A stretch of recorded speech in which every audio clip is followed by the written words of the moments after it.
funny, I did basically exactly this project, and I didn't quite realize it until I was sewing it together into its final form. I made exactly the same thing out of leather. I made it, and then I was like, oh, I'll just make a quick little circuit to generate some sound. And I imagined, like, I was doing this Austrian traditional leather embroidery, and I imagined these, like, Austrians who normally run around in their lederhosen, running around in the forest with the song, listening to, or mountain biking through the woods and listening to the beat of shadows. Did making these leaf speakers help you learn anything about the jungle? It made me look very closely at the different kinds of leaves that were around us. And I really wanted to get away from just doing this kind of spiral.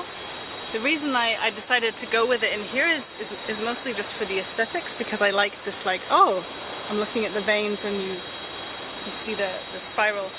But I'd much prefer to use if you look at some of these,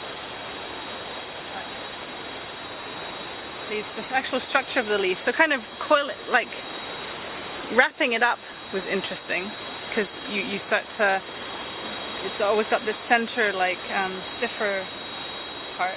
You can kind of play with that to get it into shapes that are more stiff. And I think what would be nice would be to play with maybe a conductive paint, or different ways to, you could almost like inject a conductive paint into the veins. I think basically some of these would work as cool speakers. Yeah, or maybe even being able to send the vibration up through the stalk, like not even having to have the electromagnet be the leaf itself, but maybe like at the base of the tree, something like that. Yeah, so definitely made me look closer at all these leaves and leaves as material, and for combining them with the electronics.